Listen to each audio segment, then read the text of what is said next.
Welcome, everyone. And this session here is the new rules of marketing live events. And my name's Tom Gale. I'm president of Gale Media, and I get to moderate today's event. And I'm very excited about this particular topic. As with all the other aspects of our business, the rules have changed pretty dramatically in the last 5 years in terms of what's effective and what's working and what's not.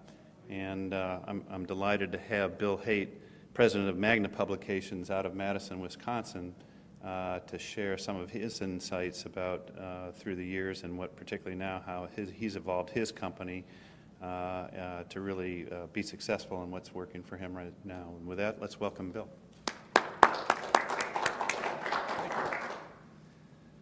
Thank you. Okay, so we're going to talk about live events. We're not talking trade shows. If you're thinking about a big trade show, that's not. We'll touch a little bit on sponsorships, but we're talking mainly conferences, similar to the one we're engaged in right now. I want to start off with a real quick story. About 35 years ago is when we were first started our first conference, and I went to the Newsletter Association convention. And I was called the Newsletter Publishers Association in those days, now it's SIPA. And there was a guy there by the name of George Spencer, and he was a very colorful character, one of the active newsletter publishers at the time. And he did a presentation like this. It was how to start a conference for your newsletter business, an ancillary product. And I went to that, and he was very colorful, and he was humorous, and it was a very interesting thing. There wasn't a lot of substance to it, but that's just the way he was. And the year later, I came back. I didn't know him, and I introduced myself to him. I said, "Last year I went to your workshop," and I said, "Now we're getting into the conference business." And he looked kind of surprised, and he said, "Oh no, we got out of that. It just didn't work out for us."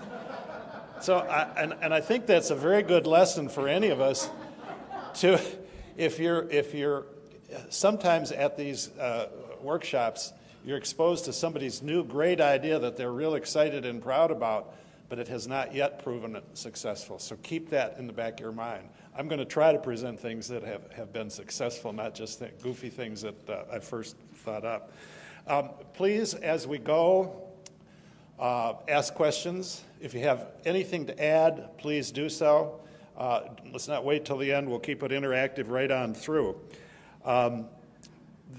First of all, let's get a feel for who's here. How many of you right now say have some significant conferences and in-person events that you're already doing?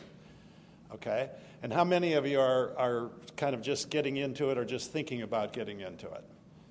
Okay, so most of us already have some experience. Okay, that's great. Well, hopefully you'll have some things to add when we get to the different parts of it. Those of you that are doing conferences, are your conferences continuing to be strong and do well, or are they starting to slip? Pardon me? Growing. Ours is growing. Yeah, okay, good. And that's what I'm finding. It's a very strong industry. A few years ago, people might have said, well, it's going to be taken over by digital. People won't travel to an in-person event. They'll just go online and get it. That has not, for the most part, been the case. The hotel industry tells me the same thing. First of all,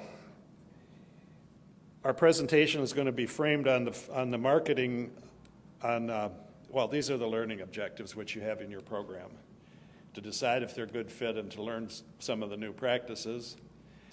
And we're going to be framed on the 4 Ps of marketing, and those are the product. The product is, as probably is true across the board, is the most important part of a conference. It's the product itself. And the product, of course, includes the content, the quality, the brand, and all of that. Very essential. The price, we'll talk about that. Discounts for multiple attendees and discounts for early bird registrations. And the place. And then the promotion. And the promotion, I know, is where all the excitement is all the bells and whistles that get registration. So we'll talk about that. But the other 3 Ps are very important as well. Because repeat attendance is so important, the content is really what carries it. We have an annual conference, and the conference that I'm going to be probably referring to mostly is our Teaching Professor Conference. This is for college and university professors of all disciplines and administrators, academic administrators. And it's been very, very successful. It's been growing. And people say, well, why is it so successful? And there's just really one simple answer. It's very good. The content is very good. An institution will send a person once to check it out. They'll go back next year. That same institution will have 3 or 4 people that'll attend. And then the next year, maybe 5 from the same institution. So it sounds kind of like a no-brainer, but it's if they go back and rave about it and bring more next year, that's what makes it successful. The product is typically tied to something you're already doing. If you have a newsletter and it can be sponsored by that newsletter and you use the same kind of content and the same people that you're interviewing for your newsletter as your speakers or for your content, that's probably a good way to go. You already have name recognition and branding, so it's a natural to add a conference. And you already have, hopefully, different promotional vehicles. You have mailing lists and email lists and things like that. What we're finding, though, that there's not as much crossover from existing products as you would think. Now, again, this is one of these things that may or may not apply to your market. I'm telling you what applies to our market. If I go to our Teaching Professor Conference and there's 600, 700, 800 people in the opening session, and I ask, can I see the hands of those of you who are subscribers to our newsletter, The Teaching Professor? It's way less than half. I don't understand it. That's just the way it is. It's that way every year. You would think that the actual subscribers are the ones that are going to be the attendees, but it doesn't necessarily work out that way. It doesn't matter. I mean, it's fine. It's just that it's kind of a surprising factor. And I think part of what we're finding, and we probably all know this, is that there's different ways of learning. Some people like to read newsletters. Some people like to read books. Some people like a CD. Some people like to go to a training session in a hotel. Others would just rather learn on their own. And I think that's probably true of conferences. There are some people that like to go to conferences and network and build relationships, and others that don't. So it's good to have a variety of channels and different methods of delivering our product. These are some of the benefits of live events.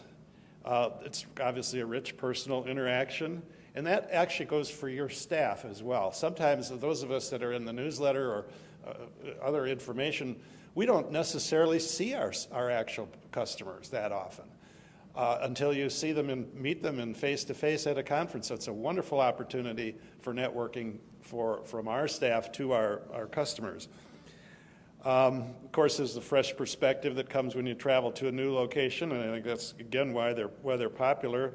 A lack of distractions. If you do a webinar, if you're able to track it, it kind of falls off sometimes toward the end. People are sitting at their desk, and they're multitasking, and then they hear something going on down the hall. Well, when you're at a conference, you've made a commitment. You've made a commitment. You bought your airline ticket. You're here. You're not distracted like you would be back in the office if you're trying to read something.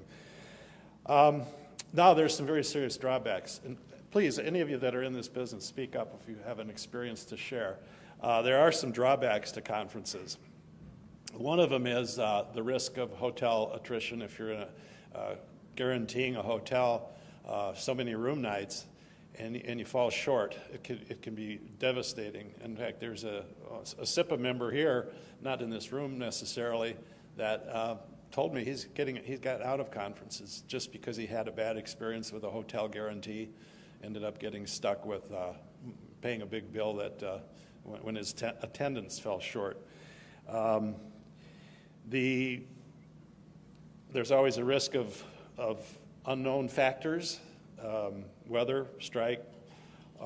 We had a conference a year ago. It was in Florida at the time that Storm Sandy hit in the New Jersey, New York area. Well, it didn't affect our conference directly. We had 100 people that were signed up for the conference that couldn't come because of that. They couldn't get to the airline. They had things they had to tend to back home. Weather is one of those factors. You can insure for it, and we're doing that now. We did years back. We had insurance on these things, and we dropped it for a while. Now we're insuring every event so that if something would happen, the hotel would burn down, or there was a major airline problem or something like that, we would be protected. Another big drawback of the conferences is that it's not scalable. And this, I mean, if I could just pick and say, do I want to do in-person conferences or do I want to do webinars? I'd clearly rather do an online webinar because there's no limit to the number you can have. Our teaching professor conference that I was talking about, we've actually sold it out 3 of the last 4 years, and by selling it out, I mean we have to turn away customers, and that you don't like to have to do that. It's probably better than having it the other way where you're falling short and the hotel is hitting you with a penalty, but they're not scalable, and that is kind of a limit. But you gotta do what your customers want, and if they want live in-person events and conferences, we're certainly going to give them that. Another factor that marketing people have to kind of keep in mind is that you're only getting maybe 30% of the budget, 40%. And what I mean by that is if you're charging $1,000 for your conference registration, let's say, the person who's buying that is actually making probably a $3,000 or $4,000 or $5,000 buying decision, and you're getting 1,000 of it. The rest of it is going to go to the airline, to the hotel, food and beverage, and of course the salaries of the people, because that's what they're looking at. They're not just looking at your $1,000 registration fee. They're looking at that total investment and cost. And that's important from a marketing point of view to keep in mind that it's not a $1,000 item you're selling. The something else I was going to say regarding, another thing. There's a cost of goods sold element to a conference that you probably don't have in your existing products. Typically, there's no incremental cost to getting a new subscriber, or very tiny for most of our products that we sell. For a conference, there is, because you've got a specific food and beverage cost that's built in, and that can be $100, $200 a person. So it's another different way of thinking about a conference. Okay, that's the product part of it. Any observations or questions regarding just the conference itself, how you set it up? You know your own markets better than anyone, so you probably can figure out should it be a 2-day thing or a 3-day thing, what type of content. Price, again, the price is something that you really have to look at in relation to the competition or the alternatives that people have. If there are other conferences, different associations perhaps that are doing conferences, you can't be too far out of line with them, because even though yours may be superior, if there's only one conference a year, there's not a lot of opportunity for them to be doing a lot of comparison, and if you're way out of line with price, you'll be at a disadvantage.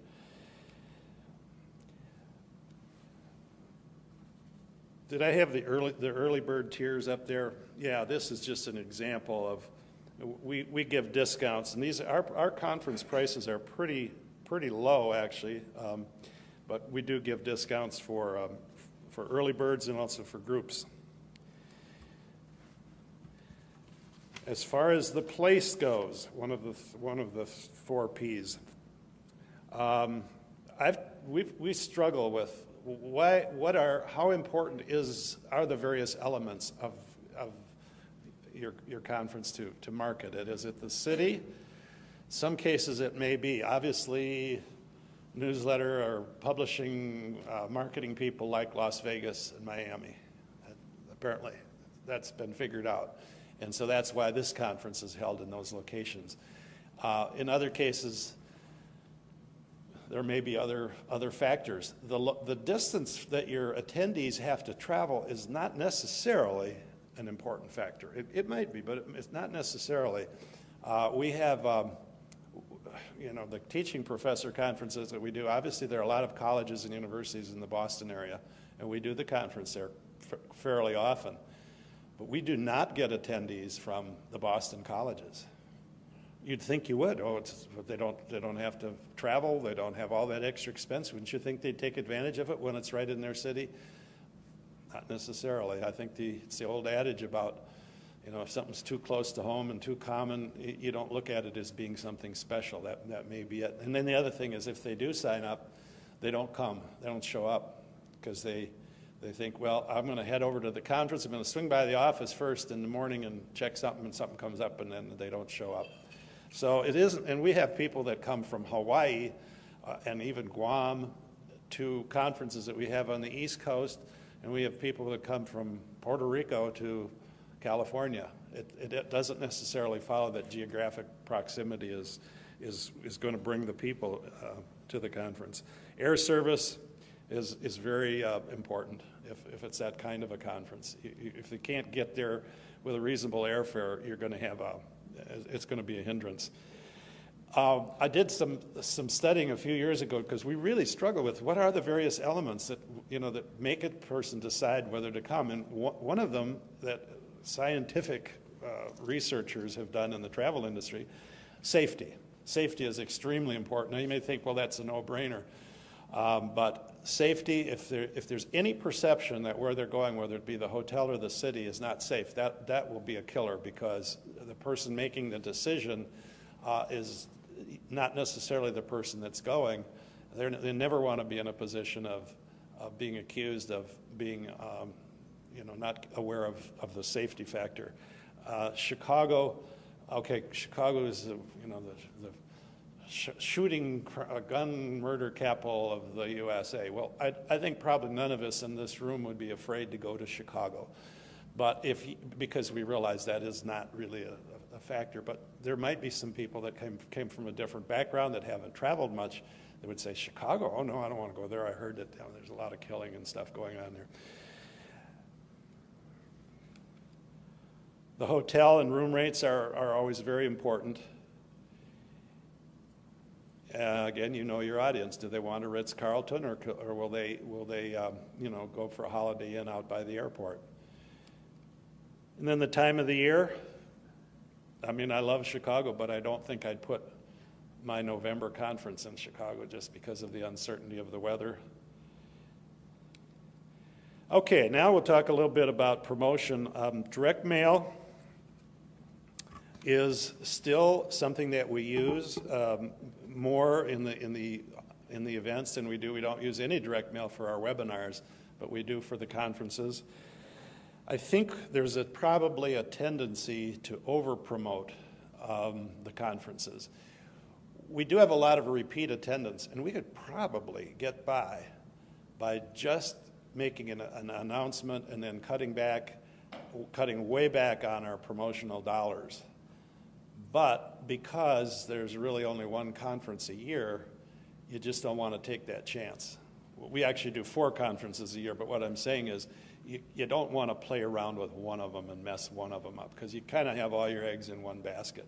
So I think we tend to use probably more direct mail and more email and more advertising, et cetera, than if we were really trying to cut back or if we were going to try to test. You just don't have the luxury of doing a test. You can't do a test and then roll out the winner. I was going to show, I've got some direct mail samples here that I'll pass around, and mostly what we've done in the case of direct mail is not eliminate it so much as we've cut down the size of it to where we used to have to do a fairly large brochure that had all the elements in there, all the questions that they could possibly think of had to be in that brochure.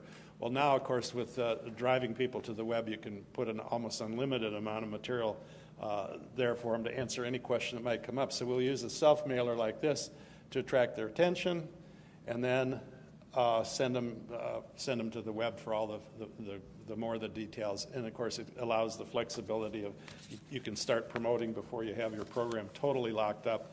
I'm going to pass these around if you don't mind, and you can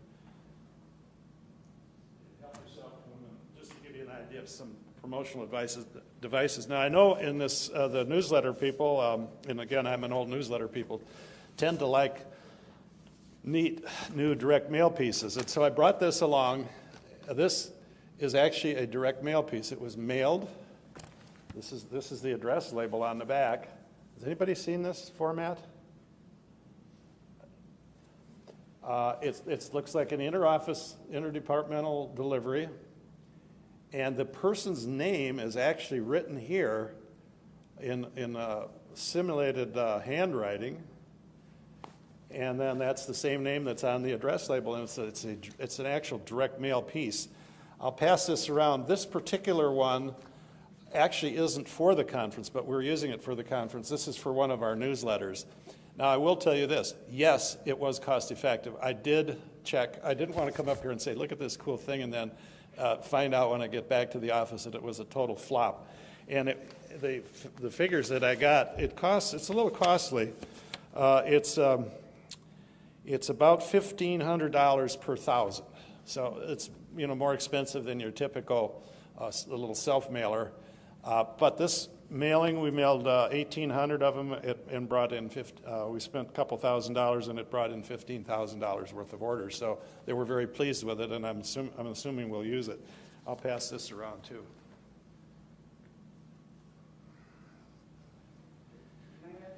Yeah, question. Well, as far as the brochures, I don't know other people's experience, but now that we have a digital brochure, we still do one brochure. We've cut our costs in half. We don't nearly do as much mailing, and we've had no drop off at all. So I'm just curious if people have. And this is specifically for a conference or for other things too. Yeah, you've cut your direct mail budget drastically, and you haven't seen that hurt anything. How about other? We have a digital brochure that has video, and that doesn't hurt. We've experienced the same thing. We've actually grown in the past couple of years significantly, and we stopped doing print brochure 2 years ago. So we do no direct mail. It's all online email. So you do no direct mail. Right. We're still growing. Now, I'm not saying that. I mean, part of me wishes we still did at least one brochure, because I do think that there is. It's a touch point, and as many touch points as you can get for your conference, and more people, I think that's helpful. But I guess the point I'm trying to make is it's okay to do it. It's probably helpful and it's effective, but we're able to be successful without it. Right. So you've totally cut it out, even though it could be considered another touch point that would be beneficial in the mix. Well, I guess the same thing is true of what we're doing. We've cut back on our direct mail, but we're still reluctant to cut it altogether. Yes, another question? A big part of it, though, would need to factor in your audience. I mean, if you're talking about teachers, they're probably not sitting in front of a computer all day long looking at emails that might come in. So Your audience is important. Yes, your audience is important. The age demographic. Yeah, age dem. Yep. An older crowd right now, and they want something. It's not real until they can touch it. What kind of an audience do you have? It's aviation.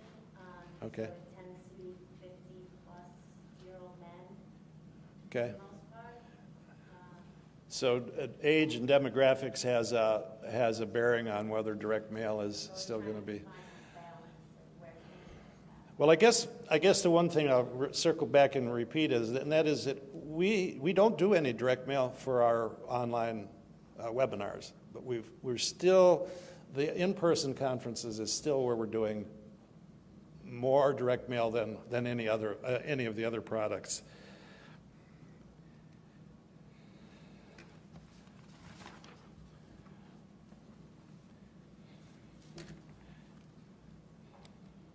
This is our website, and obviously that's what we bring people to the website. And here is a typical email. We do a lot of email. One little marketing thing that I was told just before I came here, and we did some some studies on it. People that come to an in-person event, that if it's the first purchase that they purchase from us, if it's an in-person event, we get more repeat sales from them, and we get more repeat sales dollars from them than people that came to us purchasing some other product first. Did I say that right? Did that make sense? Maybe a side benefit, I don't know why that would be, but people that come and the first thing they buy from us is one of our conferences, they tend to buy more than other people in future follow-up sales. What's a lot? Do a lot of email. What's a lot? Well, I'll show you in a minute. I don't know. Overall, we're doing a couple million, not just for conferences, a couple million a month. But that's not just for the conferences. And I've got a breakdown. I'll show you here in a minute. Social media is also important. Facebook and LinkedIn. And I'm told that these social media channels are more important for the conferences than they are for our other products, which are newsletters and print products and other training material. They for some reason, they're more appropriate, I guess, for the conference. Smartphone app. I'm going to get to the budgeting here in a minute, so that's where we'll talk about the dollars. But the smartphone, now this is something that truly is rapidly developing and changing year by year in the conference business, and that is that you have an app that's specific to your this conference doesn't have an app, does it? Practically every conference that I've gone to in the last year has an app, and the app, what it contains is you sign up for it, you get it through your, right through your store, if it's the iTunes or whatever. And what happens is, as soon as you sign up for it, you get the app, and you can see. You get material pushed to you. So you don't have to sign up for the conference to get the app. You just get the app if you're somewhat interested. And then if we continue to push out material to those people that are similar to the kinds of things that they'll be getting at the conference, that's part of it. There's also a social networking element to it prior to the conference. And then at the conference, it's got the complete schedule. So we have cut way back on the printed programs that we hand out. I think the day will come, and it won't be just a matter of time before people will come to a conference and they'll say, printed program, I don't need that. I've already got the app. And many people at our most recent conference did just that. They said, I don't need a program. I've already got the app. I've already looked over everything. I've decided which workshops I'm going to. I've read about the speakers. And so that's the cost of that app, which they're not particularly expensive, is really offset by the fact you don't have to have so many other printed materials.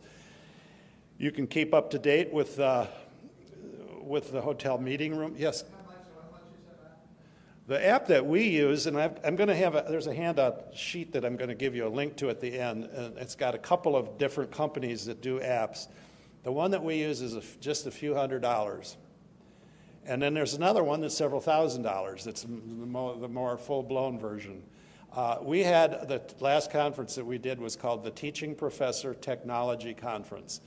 And these were people that were learning about how to use their iPad and teach in their classroom and distance learning. And they weren't necessarily techies. They were teachers that were tech savvy and wanted to learn more about it. They loved our app, and our app was the cheapo version. I was very nervous about that. I thought somebody might come in and say, this app is, doesn't have this, doesn't have that. They loved it. And they were, tweeting, and they were socially active with exchanging messages with other people. And it can be GPS enabled with an area map, so if they're out wandering around, they can find their way back to the hotel. Here is an opportunity for exhibitors and sponsors. I'm told, now I'm telling you something that I have not done myself, and that is the app people tell you that this is a way you can further offset the cost of the app is by selling sponsorships on the app. And obviously, it is another touch point at that point. It's another touch point where you're touching people before, during, and after the conference.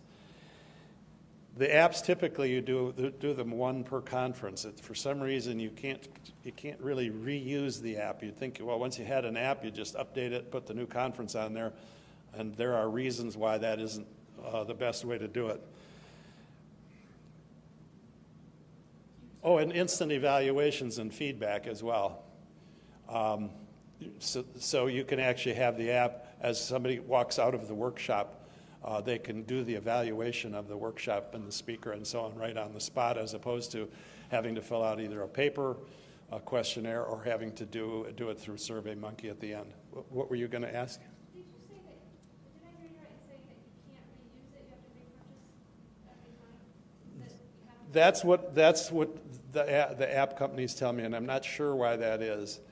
Well, one reason they told me, and this was the high-priced one, they said that the devices are changing so fast that things become obsolete, that your app has to be updated. If you want to fully use all of the features that are in an iPhone or an iPad, that's one of the reasons. And it didn't strike me as being a particularly valid reason, but when it only costs a few $100s for an app, it's probably just as easy to start from scratch each time. And then after the conference is over with, you can continue to keep going. Question? So I'm sorry, the apps, I've seen cases where an app was sort of the company's event app, and so any event they did would show up in that app, and each one would have sort of its own little item to select that event. Yes.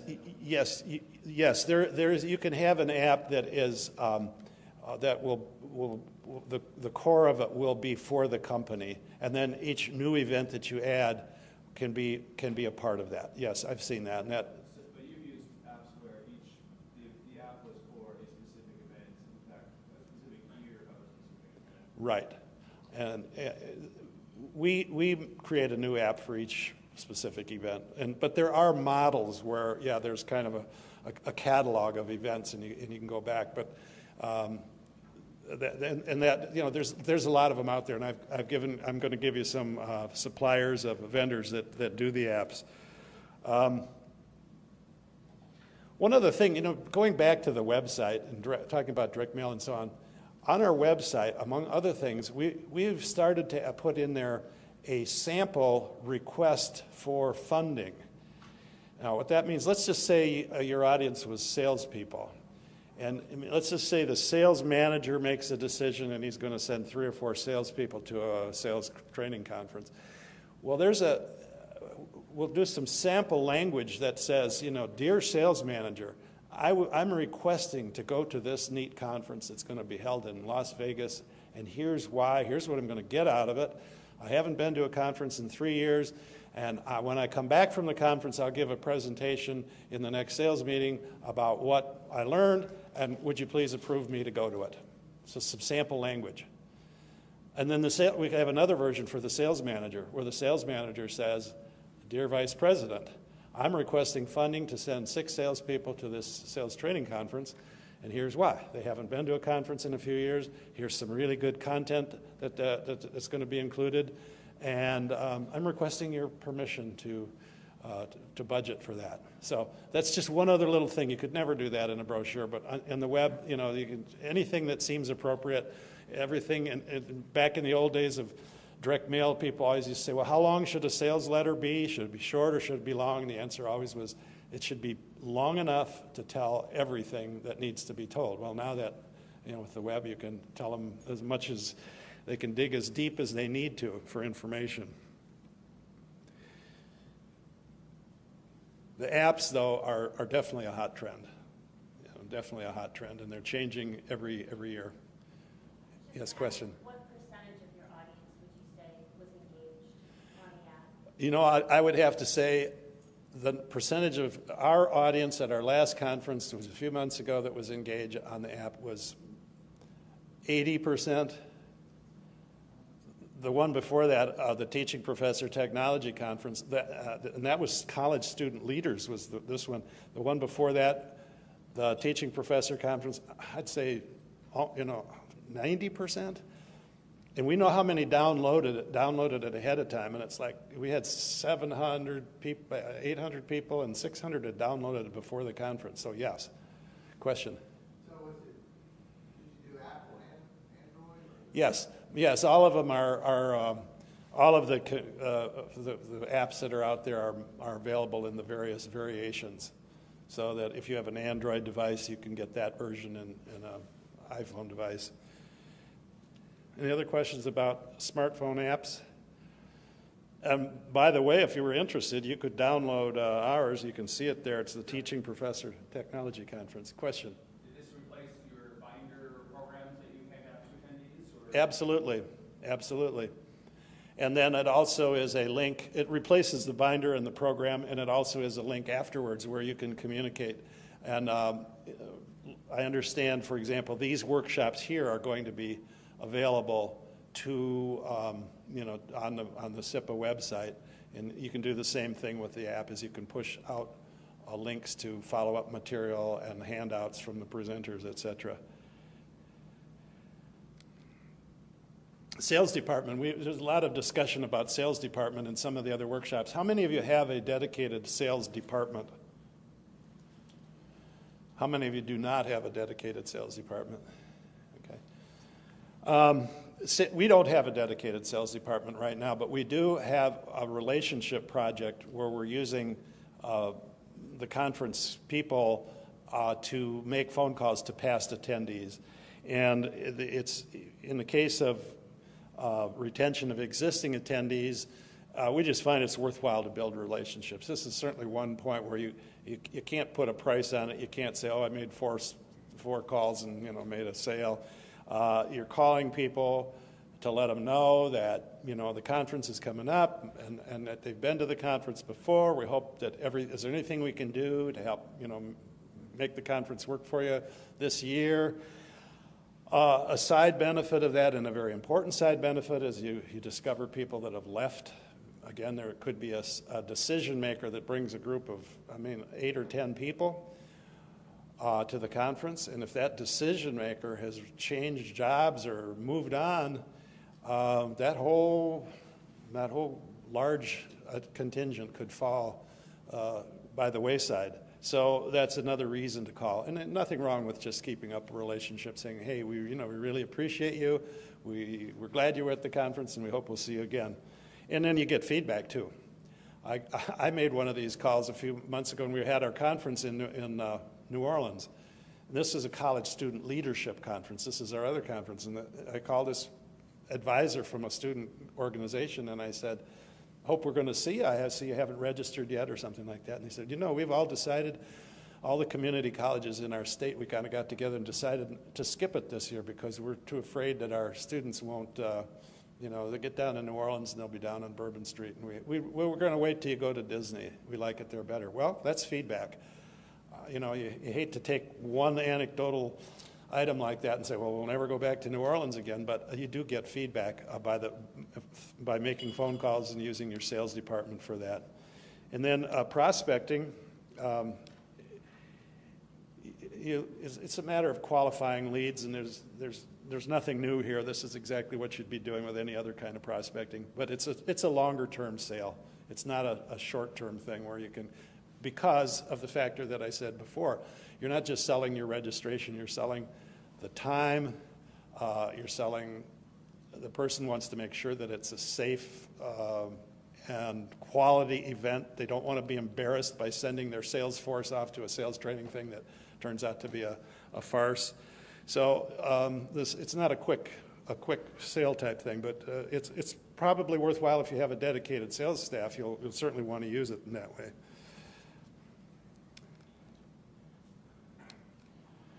Sponsorships are not a huge thing for us, but again, you know your own audience, and if you have people that are vendors, they may or may not be willing to pay a pretty hefty price to be a part of it. I mean, we can see that at our conference here. We have a handful of vendors. This is not a trade show. And the vendors that are exhibiting are probably not looking at it as, oh, we're going to, reach thousands and thousands of people, and we're going to get some new leads and all that. And it's a little bit different. There's a handful of vendors that are very, very close to this organization, and they know that most everybody here is a real good prospect. But think about it. How many people are how many people are attending this conference? 300 maybe, or something like that. Well, it's pretty hard to get somebody excited to come and have a booth and have it staffed, and you're going to meet 300 people. There's a lot of other ways they could do it. So it's not it's not to be confused with a trade show. The trade show is a different deal altogether.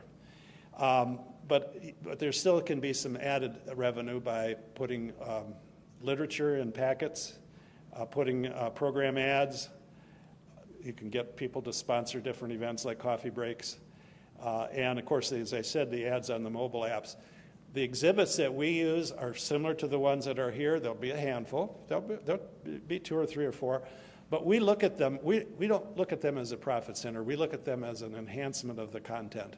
For example, we have one bookseller that brings a big couple pallets of books to the conference and sells them on site.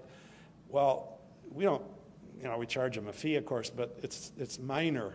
But we feel the real value is that it's exciting to our customer or to our attendees to have all these books there. It's like having an added content element.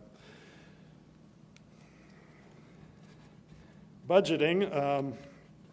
This is can you see that up there? Is that showing up clearly? This shows that on the left, our attendance, we're budgeting for 1,000 attendees at $555, and we ended up with our promotional expenses down at the bottom, and we were spending about 7%. And you can you see the various items? What was the one we'd asked about? Somebody had asked about how much direct mail did we do? And, or how much email we did. Well, yeah, we did 2.7 million, obviously not just in one shot, but over many emails over probably about a 9-month period. So we always start promoting one conference as soon as the one is finished. Social media, in the right-hand column, it kind of tells you what the effect was. Any questions about this?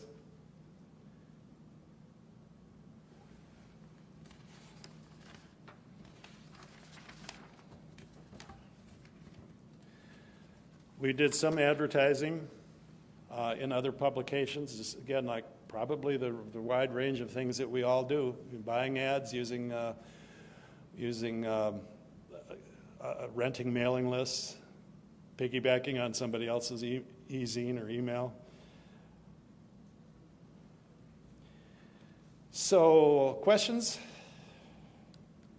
Questions and comments and discussions. Anybody had? Yes, sir. What kind of registration system are you using? Registration system. What have you used in the past and what do you want to? Pardon me? And what have you used in the past? We're using our registration system. We're doing it all through QuickFill because we use QuickFill for everything else. So all of our customers in there, our subscribers are in there. QuickFill doesn't work perfectly. It's not designed for registrations, but we've got our own registration form on the website, and we download that and import it into QuickFill. So it's not a seamless connection, but it does work because the one thing that we need the bill to ship to, because a lot of times one person will sign up 6 or 7 people. One person pays for those 6 or 7 people. QuickFill can handle that. QuickFill doesn't have enough fields for all of the things that we would really like to capture, like do you have any ADA requirements? Do you have any special diet requirements? It doesn't have enough fields to capture as much as, but we can make it work. And now there are also a number of other specific web registration cloud-based systems that you can sign up for that will handle all your registrations for you. Any other questions? Question. You mentioned that a good problem to have at your conference was selling out, that turning people away and whatnot. So at what point do you decide to have another conference or sort of build a new conference product? Yeah, if you're selling out your conference, when do you decide to build a new conference? Well, it's a good question, and because, again, conferences are risky, and you have to make a commitment. It's not like you can do a dry test. We talked about this just the other day. What if somebody said, well, why don't we just promote the conference? In this case, it was a workshop. When I say workshop, again, it's an in-person conference. It's just, it doesn't have all the concurrent workshops, and it's maybe a shorter thing, a 1 or 2 day. And somebody said, why don't we just set up 12, one for each month, and then if one of them doesn't have much attendance, we just, drop that, kind of like you do in a test. The problem is you do have to have a hotel. And if you have a hotel, yeah, maybe you could make arrangements with the hotel that said, okay, 6 months out we'll cancel and with no penalty, and build that into your contract. How about the 10 people that got their airline reservations and have non-refundable tickets? Are you going to tell them you've decided to cancel how are you going to do that? So it's tricky. In the case of starting the new conference, we sold out our teaching professor conference for like 3 years in a row. And we said, well, I bet we could have another conference. Instead of having the one in April, let's also have this new teaching professor conference in the fall. Let's make it a little different. We'll call it the Teaching Professor Technology Conference. It'll be more of an emphasis on technology. We can break even at 300 people. Okay, so we did. But we had, within 2 months, we could tell we were going to go way over 300, and we were able to up the venue, the hotel, to 650. We sold that out. And that was a brand new conference. So believe me, I'm not up here telling you that can happen. That was a pretty spectacular success story. But that's one of the disadvantages of conferences. You have to plan far in advance, and there's a fair risk to it. Another question. Over the course of time of doing this, we cap ours at like 250. It's sort of a high-end conference.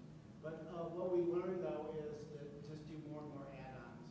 The people are already going, so we add workshops, we add all sorts of things, and the profitability is way higher because your overhead's already taken care of. It's the same promotion. So, and then one test thing you can do is a workshop.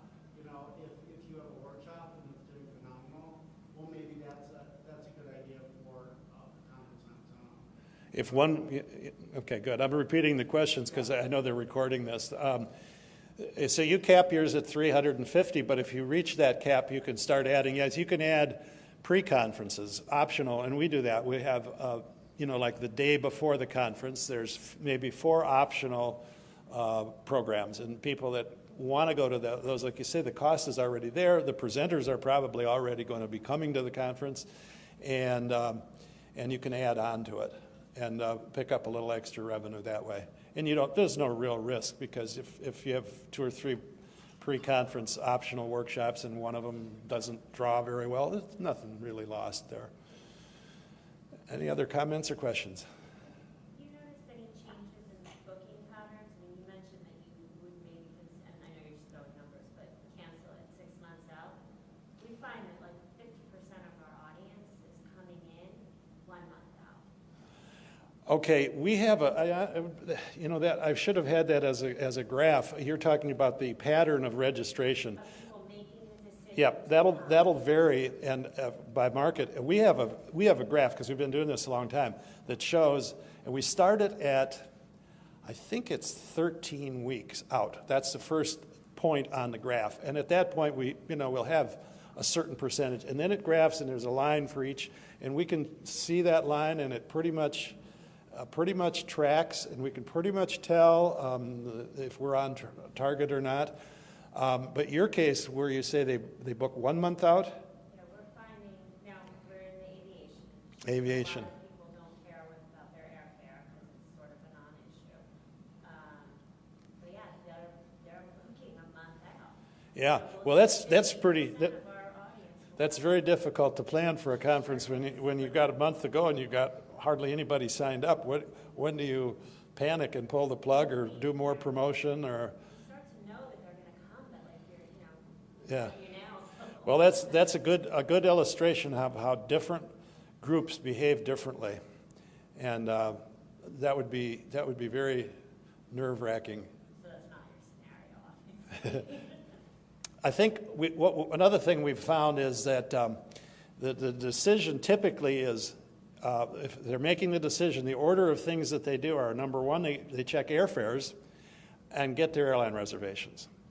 Because they don't want to register only to find out that they can't get convenient air. They do that first, and they know they can sign up for the conference anytime. Number two, they'll get their hotel reservations because they know that there's a potential limit there.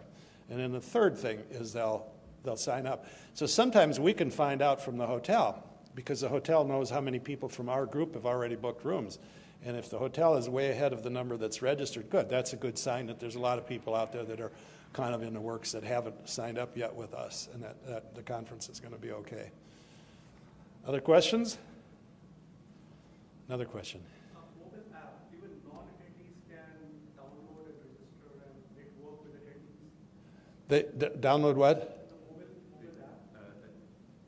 app. Attendee list on the mobile app? Right. So even the non-attendee can access the attendee list through a mobile app. We don't put our attendee list on there for privacy reasons, but you could.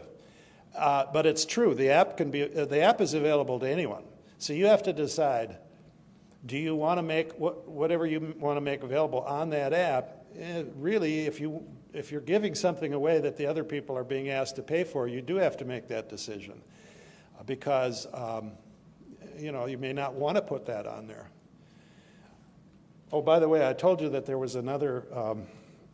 Down at here in the middle is a link to our website, and there's a PDF on there. It's just a one-page PDF with kind of a variety of contacts, including a couple companies that do the apps, the registration companies, the outsourcing companies, supply companies. There's a lot of. Does anybody here know what a reverse trade show is? There are a number of these in this industry. I'll tell you about it real quick because we've only got about a minute here. There are a couple of magazines in this industry. They put on a reverse trade show. The trade show is paid for by the vendors, by the exhibitors. I went to one in Denver in June. My airfare was paid. They made my tickets for me. My hotel was paid. And all the wining and dining for 3 days, including major speakers like Peyton Manning, and it was all paid for by the vendors. Now, wait, what's the catch? Well, every afternoon for a 2-hour period, there was a kind of like a speed dating session where I had to sit at my table and listen to a 5-minute introductory discussion with a vendor. Some of them were very useful. Some of them were totally inappropriate. Some of them probably thought I was a waste of their time in some. But it works, and it's really big in that industry. There are a number of these, and they come to you and they say, you want to come to Hawaii? Are you thinking about doing a trip in Hawaii? And if you're qualified, man, there you go. It works for them. And I've kind of done the numbers. I don't know if it would work in other industries. What industry is it? Okay, good. Reverse, where you have the vendors and What we do in the commercial products industry, basically marry the supplier to the distributor. It's 2.5-day event, we call it speed dating. They're contractually obligated to every meeting, every networking event, and then they can have on. So is the attendee totally free then to go to it, including airfare and everything else? Yeah, we reimburse up to a certain dollar. Okay. So that someone's flying on a private jet, Oh, okay. $6,000 for the fuel. Yeah. But, it's $1,000. Yeah. Credit. And they have to, we'll only reimburse them after the event if we know that they attend everything because of contractual obligations. Yes, that's another thing that about this. They gave me a $200. It's interesting. I had to put up a $200 deposit, which I would get refunded at the end of assuming I sat at my little table both of those days. They came around with an envelope that had two $100 bills in it. Now think of the implication. We sent 2 of our employees to one of these things. They came back. To their credit, they went to the bookkeeper and said, here's $400 in cash that they gave us. We had put these on the company credit card, and they turned. But how many people would be tempted to say, in cash, and forget about it? Of course, I turned my 200 in too, of course. Maybe that's because you're headquartered in Wisconsin, Bill. Good, honest people up in Exactly. Wisconsin. There you go. Okay.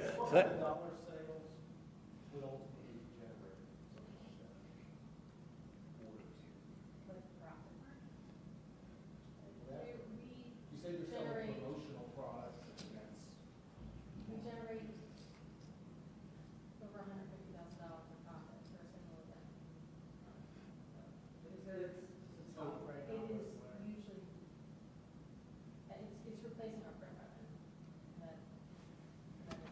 But your exhibitors are selling what kind of products and services? Josh, these pins right here, these fitness pads, that's what they're selling. Some are, clothing, but I'm going to ask to continue that at the cocktail hour tonight because we've got another session here in 5 minutes. But please join me to thank Bill for his insight today.